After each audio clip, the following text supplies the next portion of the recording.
What's going on, guys? Saga Plays here, coming at you with another MTG Mythic MTG spoiler from Kamigawa Neon Dynasty on the website that I use, mythicspoiler.com.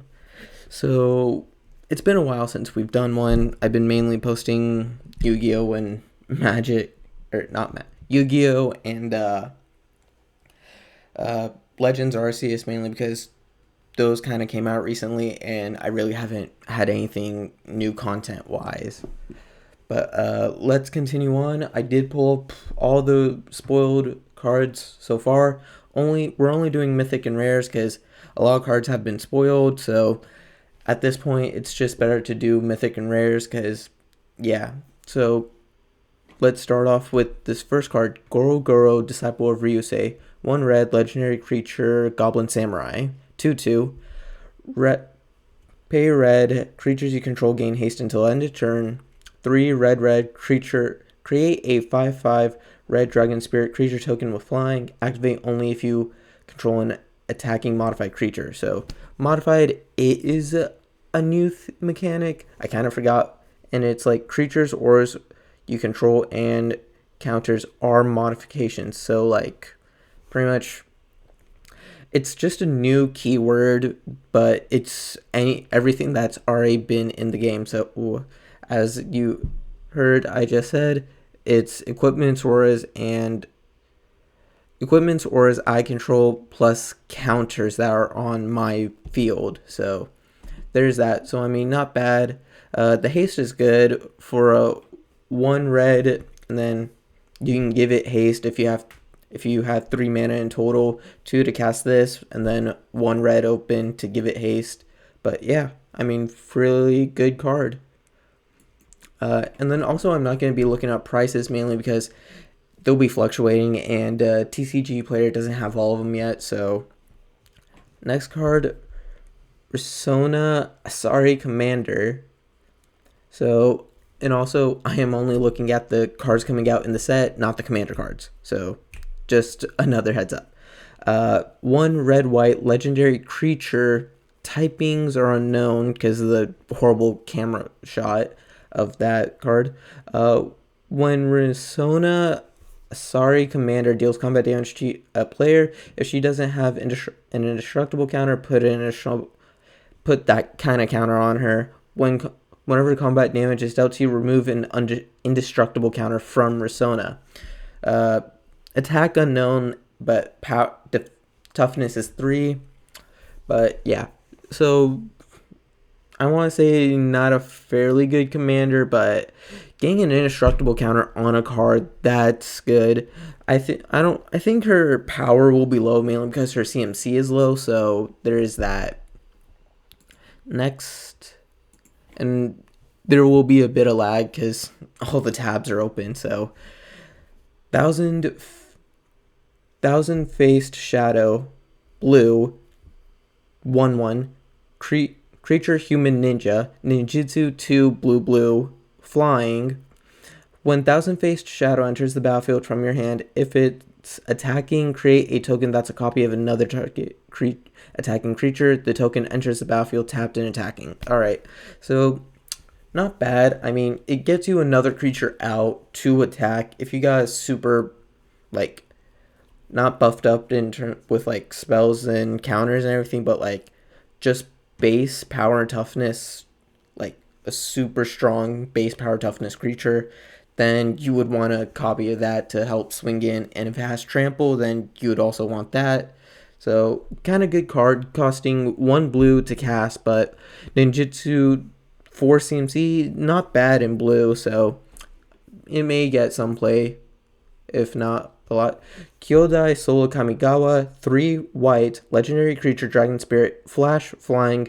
When Kyodai enters the battlefield, another target permanent gains indestructible for as long as you control Kyodai. Woober, Kyodai gets +5/+5 till end of turn. I don't remember if I spoiled this card, but yeah. You probably wouldn't run him as a... Like, if you would run him as a commander, you would probably have, like, another super WinCon kind of card on the battlefield. And since this is saying another target permanent, it can be anything other than it can be anything, not just a creature. So it could be when your artifacts, enchantments, lands, even. So yeah.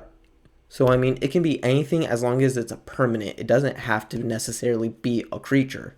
So that's the bright side of them. And then, yeah, I really can't say much other than the fact that he can come in with, you can cast him with via flash, so that's nice. But Kyodai has to remain on in order for that permanent you selected to be maintain the indestructible ability. So there's that. Ow the Dawn Sky. So like a lot of the spirit dragons are gonna be like different times of uh, different times of like dawn, dusk, I think, etc. Just like how in original Kamigawa you see Yosei, the morning star, there's like different kinds of stars. This one's there are gonna be different kind of skies in their name for the dragon spirits. So Owl the Dawn Sky, 3 white, legendary creature, dragon spirit, flying, vigilance. When Owl the Dawn Sky dies, choose one. Look at the top 7 cards of your library, put any number of non-land permanents with total mana value 4 or less from among them onto the battlefield, put the rest on the bottom of your library in a random order. Put 2+1/+1 counters on each permanent you control that's a creature or vehicle. So that's not bad. You obviously, dragon spirits kind of are better off when they die from battle, so because you get bonuses just like the different star dragons from one of the original Kamigawa sets. So next, and also the alternate arts are here. Kyrie the Swirling Sky, so a different sky but in blue. So 4 blue legendary creature, dragon spirit, flying, ward 3. When Kyrie dies, choose one. Return any number of target non-land permanents with total mana value 6 or less to their owner's hand. Mill 6 cards, then return up to 2 instant or sorcery cards from your graveyard to your hand.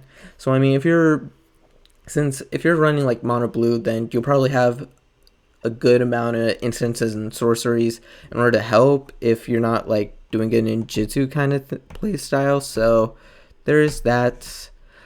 So pretty much the mill 6 cards, that's a good thing. Even if you're like where you need cards in your graveyard, the mill 6 still a good thing to have. So not bad. This is Kura, the Boundless Sky. Name's kind of cut off by Ow, I think. Ow the Morning Sky? Or Ow the Dawn Sky. Yeah, Ow the Dawn Sky. I think that's the card right over here. Mainly, not probably because like whoever took this had all the dragons, but 3 green legendary creature, dragon spirit, flying, death touch. When Kura, the Boundless Sky, dies, choose one. Search your library for up to 3 land cards, reveal them, put them into your hand, then shuffle. Create an XX green spirit creature token where X is the number of lands you control. So late game, if you don't need any more lands, you can get an XX green spirit creature token where X's are your lands, so you get probably super buffed if you have a lot of lands, and if not and you need the lands, then the first choice would be better off for you. So I mean, not a bad card. Next one, the Dragon Kami Reborn. 2 green enchantment saga. Okay, first 2 chapters, you gain 2 life. Look at the top 3 cards of your library, exile one of them face down with a hatching counter on it. Put the rest on the bottom of your library in any order. You do that for 2 turns, and then the last turn, exile this saga, then return it to the battlefield under your control. So transformed under your control. So a lot of the sagas in this set are these transformations at their final chapter. They transform into the backside, which for this card is Dragon Kami's Egg. Enchantment creature egg 0/1. When Dragon Kami's Egg or a dragon you control dies, you may cast a creature spell from among cards you own in exile with hatching counters on them without paying its mana cost. So I mean, if you're able to get a super powerful creature that's like super expensive to have, then you would want it. You want to exile it with the hatching counters, obviously, and then when this dies or another dragon you control dies, then you get that card for free. So you could easily, pretty much, simply cheap out a super powerful card because this is only 1 toughness, so it can die super easily. Like, it just needs to get hit with any damage, at least any damage. So there's that. It is a good card. Next saga is Teachings of Kirin. 1 green. First chapter, mill 3 cards, create a 1/1 colorless spirit creature token. Chapter 2, put a +1/+1 counter on target creature you control. Chapter 3, exile the saga, then return it to the battlefield transformed into Kirin Touched Orochi. Enchantment creature, Snake Monk, 1/1. Whenever Kirin Touched Orochi attacks, choose 1. Exile target creature card from your graveyard, or from a graveyard. When you do, create a 1/1 colorless spirit creature token. Exile target non-creature card from a graveyard. When you do, put a +1/+1 counter on target creature you control. So I mean, kind of not bad. No matter what, you're going to be exiling a card from a graveyard. You'd most likely want to exile it from your opponent so they don't have access to those cards anymore. Because once in exile, it's like super difficult to get out. And if you don't have any ways to get cards from exile, then you no longer have access to those cards. So I mean, exiling a creature, you get a creature in return. Exiling a non-creature, you can buff up a creature, so it's not bad. Really good card. Next one, Boseiju Who Endures. Legendary land. Tap green, add green. Channel 1 green. Discard Boseiju Who Endures. Destroy target artifact, enchantment, or non-basic land an opponent controls. That player may search their library for a land with a basic land type, put it onto the battlefield, then shuffle. This ability costs 1 less to activate for each legendary creature you control. So I mean, it's super cheap, and you're able to get rid of, do some removal. Like, you can't do this when it's on the battlefield, but it is like, if you have it in your hand start of the game, then that's your turn 1 card, but you can't play it anymore. If you draw into it and you need to get rid of something, then it's only 2 mana to activate its channel. 1 if you control a legendary creature. So there's that. Not a bad card. The lands in this, like the legendary lands in this, I think are going to be good to have because they're like double use. Land first turn if you need it, and if not, then use its channel cost. Man, I cannot speak. All right, next card. Surge Hacker Mech. 4 mana, colorless, 4 colorless, artifact vehicle, 5/5. Menace. When Surge Hacker Mech enters the battlefield, it deals damage equal to twice the number of vehicles you control to target creature or planeswalker an opponent controls. Crew 4. So pretty much you would want this in a vehicle-centered deck. So, and a lot of vehicles are colorless, so they will fit in a lot of decks depending on your playstyle or depending on your deck. So there is that. But personally, I don't really run vehicles, so that's my thing. But vehicles, I don't have anything against them, so it may get some play in vehicle decks or colorless decks. But yeah. Bitpalm Ninja, 3/3. 2 black. Creature Human Ninja, Ninjutsu, 2 black. Bitpalm Ninja enters the battlefield with a menace counter on it. Whenever Bitpalm Ninja, or Biting Palm Ninja, why did I say bit? When Biting Palm Ninja deals damage to a player, you may remove a menace counter from it. When you do, that player reveals their hand and you choose a non-land card from it, exile that card. Alright, so I mean, not bad. Mainly because like, when you ninjutsu or normal casting cost, they're the same, so and when it enters, it gets the menace counter. So no matter what, you're getting the menace for the same cost. As long as it can deal combat damage to your opponent, to a player, then you can remove that counter and then exile a non-land card from their hand. So not bad. It's like a duress, but duress makes you discard that card or has it sent to the graveyard if it's a non-land card or non-land non-creature. But this, as long as it's a non-land card, then it would get exiled if it's in the hand of that player. All right, so not bad. Probably some play. The reality chip. 1 blue, 0/4 legendary artifact creature equipment jellyfish. So this is new. It's the one of the reconfigured cards, which pretty much are both artifacts and creatures. You can cast it for pretty much you would cast it for its pretty much as like normal equipment, cast it for its CMC value, and then equip it, but also you can unequip it, so it makes sense. And then you can only attach and detach it from a creature only at sorcery speed, like normal equipment. So its effects are you may look at the top card of your library anytime. As long as the reality chip is attached to a creature, you may play lands and cast spells from the top of your library. So not bad. You would probably want this in a green deck, mainly because like if you have a lot of lands, and as long as this card's equipped, then you can pretty much like get a lot of mana out. If you're able to like do multiple, if not, then you know for sure that your top card, if it's a land, then you can play it instead of a land from your hand, or you could cast a really good spell that you need to play in order to secure your safety or win the turn if you have the mana. So not bad. Probably gonna be seeing some play. So can't wait to see what happens. Tameshi Reality Architect, 2 blue, legendary creature, Moonfolk Wizard, 2/3.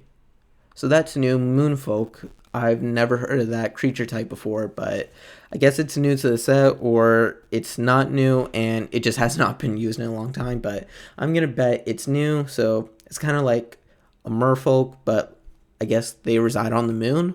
Not too sure, but yeah. Whenever its effects are whenever one or more non-creature permanents are returned to hand, draw a card. This ability triggers only once each turn. X white, return a land you control to its owner's hand. Return target artifact or enchantment card with mana value X or less from your graveyard to the battlefield, activate only as a sorcery. So that second effect where it's X white, that kind of is useful for landfall decks. So mainly because like when you return a land you control to, and if it's you own the land and you control it at the same time, then return to the hand, then you can play that land the same turn or the next turn in order to make use of the landfall mechanic, or when a land enters the battlefield part for some creatures that don't have landfall, but that's like landfall in itself. So yeah, and then you can return, by doing so you can return either artifacts or enchantments from your graveyard that are X or less. So there is that bonus and it doesn't go to the hand, it just goes to the battlefield straight. So you could equip it or make use of it whatsoever. So it's not bad. You're pretty much casting it for X plus 1. So it's not a bad take. Next card, Tameo Completed Sage. So these are going to be some of the planeswalkers. 2 green, green, blue, or you can pay 2 life and blue. So I mean, if you can see here, this is Tameo's. I forgot to do these for some of the other cards because I forgot, but this is the Phyrexian text. But with this Tameo, you can pay, as you can see right here, 2 2 life, green or blue, so there's that. Legendary Planeswalker Tameo comes in with 5 loyalty counters, completed, and it's you green, blue, green, or 2 life can be paid with green, blue, or 2 life. UGP, I'll just call it that. If life was paid, this Planeswalker enters with 2 fewer loyalty counters. So, I mean, earliest turn you could cast this is when you're doing like 1 card per turn. Turn 4, that's the earliest. Turn 5, the second earliest. Because if you pay 2 life, then it comes in with 3 loyalty. So, that may or may not be safe for you. But uptake 1, tap up to 1 target artifact or creature. It doesn't untap during its controller's next untap step. Down take X, exile target non-land permanent with mana value X from your graveyard. Create a token that's a copy of that card. -7, create Tameo's Notebook, a legendary colorless artifact token with spells you cast cost 2 less to cast, and tap, draw a card. So, I mean, obviously you want to get to its ultimate, mainly because if you're running like a majority colorless legendary colorless artifacts, then you'd want to make use of Tameo more. I don't think she would be used as much, mainly because her ultimate is garnered towards colorless artifacts and not just like generic artifacts, that kind of thing. So there's that. But when its other tap effect is draw a card, so you get a draw card. I don't think she'll get much play, maybe. Next is Jin Gitaxias. Jin Gitaxias, Progress Tyrant, 5 blue, 5/5, legendary creature, Phyrexian Praetor. Whenever you cast an artifact, instant, or sorcery spell, copy that spell. You may choose new targets for that spell. This ability triggers only once each turn. A copy of a permanent becomes a token. Permanent spell becomes a token. So, if you decide to, when you copy the artifact, you just get a second one that's a token copy of it. Whenever opponent casts an artifact, instant, or sorcery spell, counter that spell. This ability triggers only once each turn, so you got a bit of negation with the second effect, and you can double up from the first effect. So, I mean, Jin Gitaxias, this is its Phyrexian text art. So I guess they're gonna be slowly releasing more Phyrexian, like different secondary Phyrexian Praetors, because they did release Vorinclex in Kaldheim last year. And then obviously the Secret Lair, in order to give each of the original 5 Phyrexian Praetor cards Phyrexian text, because the only one that ever had it before that was Vorinclex because of Kaldheim, and Elish Norn because Judge's promo. So those were the only 2 cards before that Secret Lair. And then after that, there is total 7, and now there's going to be 8 with Jin Gitaxias, other secondary card for him. So yeah, because he has 2. Obviously, you can see 1 here, Core Augur. But yeah, all the Phyrexians only have 1 card of each, and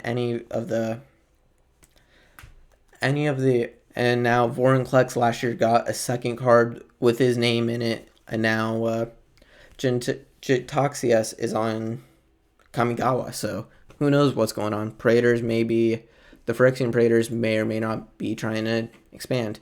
So next Planeswalker is Tezzeret, Betrayer of Flesh, 2 blue, legendary Planeswalker Tezzeret, with 4 loyalty counter when he enters the battlefield. The first activated ability of an artifact you activate each turn costs 2 less to activate. Uptake, draw 2 cards, then discard 2 cards unless you discard an artifact card. Downtake 2, target artifact becomes an artifact creature. If it isn't a vehicle, it has base power toughness 4. -6, or down take 6, you get an emblem with whenever an artifact you control becomes tapped, draw a card. So, I mean, not bad. Obviously, Tezzeret garners more towards the artifacts. So, if you're an artifact deck, pretty good for you to have them in. Because artifacts are usually, I usually see artifacts played with blue and white mana, so there's that. But yeah, he's good for artifact deck, mainly because the activated ability of an artifact you control, you activate, costs 2 less to activate, so you can choose wisely with that. And then you get an emblem with artifact when you tap an artifact, just draw a card. So that's not bad, but not great. But yeah, he may be played more in artifact decks. The Wandering Emperor. So pretty much, as you can see here, the Wanderer was a mysterious planeswalker that appeared in the War of the Sparks. Like, she doesn't even have like a dash after the legendary planeswalker part. Like, she doesn't even bear a name. So she's just the Wandering Emperor, the only planeswalker that does not bear a name, technically. But so she's 2 white legendary planeswalker, enters the battlefield with 3 loyalty counters. Flash, as long as the Wandering Emperor entered the battlefield this turn, you may activate her loyalty abilities anytime you would cast an instant. Not bad, though it only lasts for the turn she was cast on, but you can make use of that during battle phase. Plus, uptake 1, put a +1/+1 counter on up to 1 target creature. It gains first strike until end of turn. Downtake 1, create a 2/2 white samurai creature token with vigilance. Downtake 2, exile target tapped creature, you gain 2 life. So I want to say her downtake 2 is kind of inspired via her downtake ability from War of the Sparks, because you could exile a target creature with power 4 or greater. This one, as long as that your target is tapped, your target creature is tapped, then you can exile it for the same cost. Downtake 2 here, downtake 2 from back then. But in addition, you get 2 life, and this isn't like power require any sort of specific power constraint. It's just like any creature that is tapped. So if you can tap cards, then that is good to make use of. And then there's also the +1/+1 counter, and that creature gains first strike. That can be made use of, and then you just create a samurai with the other downtake. And since she possesses flash, you can make use of her you can cast her during your opponent's turn, after he's swung out to exile his strongest creature or whatever. So there's that. Yeah, I think she would get some play. We're almost at 30 minutes, but hopefully we can finish before 45 minutes. Mirror Box, 3 mana, artifact. The legend rule doesn't apply to permanents you control. Each legendary creature you control gets +1/+1. Each non-token creature you control gets +1/+1 for each other creature you control with the same name as that creature.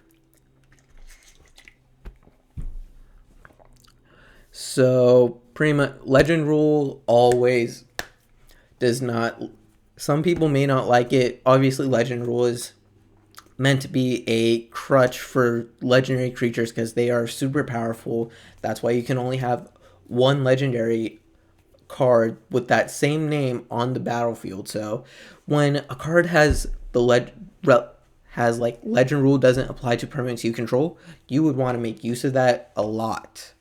So I mean, yeah, because there are a few other cards where legend rule doesn't apply, like Sakashima of 1,000 Faces from Commander Legends, Mirror Gallery from Kamigawa, I think, like a former Kamigawa set, not too sure. Yeah, Betrayers of Kamigawa.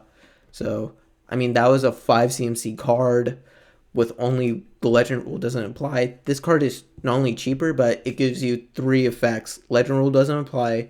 Legendary creatures you control get +1/+1, and non-token creatures get +1/+1 for each other creature you control with the same name. So that's not bad. If you're able to like generate tokens, because they'll always have the same name as the tokens you're generating, then you can buff them up super well and make them super powerful. So this card is technically better than the Mirror Gallery from old Kamigawa. But I think Coat of Arms. Oh yeah, this Coat of Arms is just kind of like the last two abilities, but that first ability some people will definitely enjoy. Scrap Welder, 2 red, artifact or creature goblin artificer, 3/3. Tap, sacrifice an artifact with mana value X. Return target artifact card with mana value less than X from your graveyard to the battlefield. It gains haste until end of turn. So pretty much when you activate his ability and sacrifice an artifact, you pretty much won't be X less than or equal to X. It'll be less than X. So pretty much if it's 1 mana less, then that's fine. It enters the battlefield, so that's nice. Summoning Sickness won't affect it, and it's probably meant for like vehicles, so there's that. So you can just crew that and swing with it the turn the turn you activate this. So not bad. Next, Invoke Despair. 1 black. Sorcery. Target opponent sacrifices a creature. If they can't, they lose 2 life and you draw a card. Then repeat this process for an enchantment and a planeswalker. So it's not bad. Pretty much, it's not like some of the other cards here where Torment of Hailfire was like repeat the effect X times, but not bad. This is its other art. That looks gruesome, like he's getting dragged in the water. While this is like just a tsunami coming upon the denizen people of Kamigawa.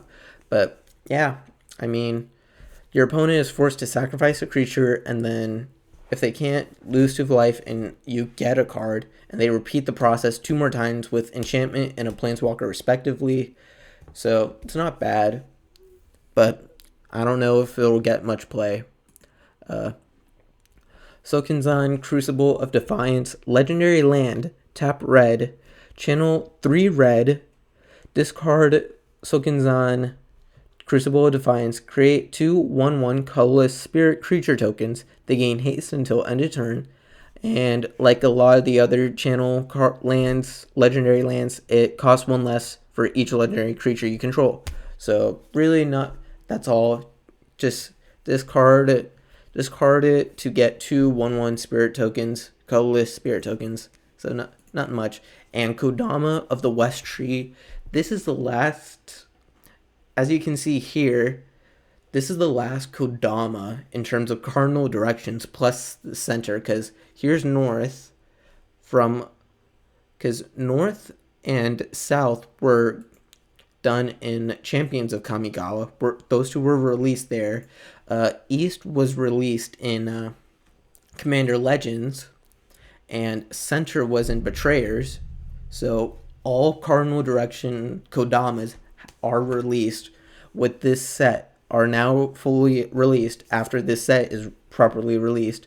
So Kodama of the West Tree, 2 green legendary creature spirit, 3/3, with reach. Modified creatures you control have trample. Whenever a modified creature you control deals combat damage to an opponent, search your library for a basic land and put it onto the battlefield tapped. Then shuffle your library. So obviously this is garnered towards the modified creatures. As you can see, it does look like it's like energy coming on it. That's on it. The glowing blue. Can't speak, but yeah. I mean, fairly cheap commander, 3 CMC, not new. But I mean, it pretty much you would want them with modified creatures out because it gives them trample, and as long as it gets 1 combat damage in, you search for a basic land and put it onto the battlefield, then shuffle. So not bad, but who knows if it'll get much play. But at least now there's a full set of Kodama's cardinal directions plus center. So there's that. So I mean, if people may want like a complete, like a whole compass bit, March of Reckless Joy, X red instant. As an additional cost to cast this spell, you may exile any number of red cards from your hand. This spell costs 2 less for each red card exiled this way. Exile X cards from the top of your library. You may play up to 2 of them until end of turn. So pretty much for this, you more or less would be you pretty much the X is just to exile the top cards and see if you could get anything good that you may want to play, and you can trigger up to 2 of them, and it costs less for each card you exiled. Exile from your hand. So there's that. It's just a way for you to find cards that you need and kind of get rid of cards that you don't. So there's that. Who knows? I don't know if we'll get much play. I'm not much of a red player myself, so but they would enjoy it. March of Otherworldly Light. Excuse me. X white instant. As an additional cost to cast the spell, you may exile any number of white cards from your hand. This spell costs 2 less to cast for each card exiled this way. So I think all the March spells that are X and the their respective color will cost 2 less to cast for each card with the permanent with that color exiled this way. So exile, its main effect is exile target artifact, creature, or enchantment with X mana value X or less. So it's not bad. You get to get rid of an artifact, creature, or enchantment with mana value X, and X would probably be the card that you're actually gunning for, or like probably the card that you are trying to get rid of. So there's that. I think it'll get play, but who knows how much. Junji, the Midnight Sky. So here's our 3rd or 4th Sky Dragon. 3 black, legendary creature, Dragon Spirit, 5/5 with Flying Menace, and when Junji dies, choose one. Each opponent discards two cards and lose 2 life. Put target non-dragon creature card from a graveyard onto the battlefield under your control. You lose 2 life. So, I mean, if you're running a Dragons deck, then you wouldn't be able to, like, full tribal dragons. Like, all your creatures have dragon in their creature as their creature type with whatever else. You would not be able to, but since this is saying, since the second effect is saying from a graveyard, you can target any of your opponents. If your opponent decides to dump their own commander into the graveyard, or a super powerful card that is not a dragon, you can steal it with the cost of 2 life. If not, you can make each of your opponents discard 2 cards and they lose 2 life. So that's not bad, because they lose 2 life, lose 2 cards of their choice. But yeah, so I mean, all the Sky Dragons are better off when they die. So yeah. Next, Lizard Blades. 1 red artifact creature equipment lizard, double strike. Equipped creature has double strike. Reconfigure 2 and power toughness 1/1. So I mean, obviously with these, since they're cheap, have a cheap CMC, you would want to equip them onto a creature instead of like attacking just by themselves. So I mean, it has double strike, and it gives the creature it's equipped to double strike. So not bad, though. With for its cost, I'd say it's kind of balanced out there.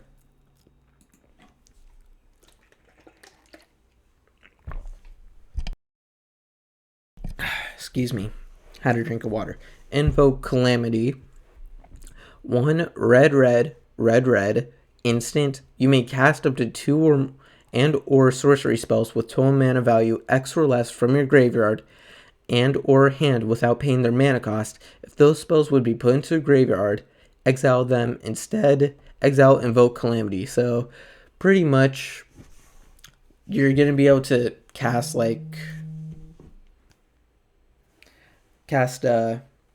some other spells.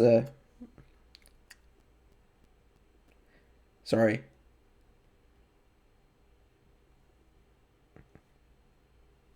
Cast spells from your graveyard or hand without paying anything, because you'll probably want to cast a spell when you have 5 mana.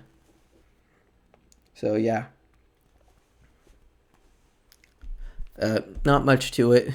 Sorry guys, my mom called.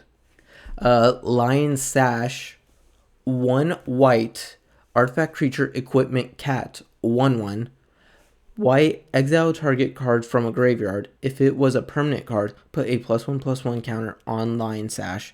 Equipped creature gets +1/+1 for each +1/+1 counter on Lion Sash. Reconfigure 2. So a lot of these I think will be reconfigure 2, if not more. But yeah, so I mean, exile a card from a graveyard. Any graveyard will do. And if it's a permanent, it boosts the Sash up, and then just equip that to a creature you control, and those +1/+1 counters aren't going to waste. They will also be used to boost the creature it's equipped to. So upsides to both. It works well. It just depends on how strong you can get it before it's destroyed and make use of. Nashi Moon Sage's Scion, 1 black legendary creature rat ninja, 3/2 ninjutsu, 3 black. Whenever Nashi Moon Sage's Scion deals combat damage to a player, exile the top card of each player's library. Until end of turn, you may play one of those cards. If you cast a spell this way, pay life equal to its mana value rather than paying its mana cost.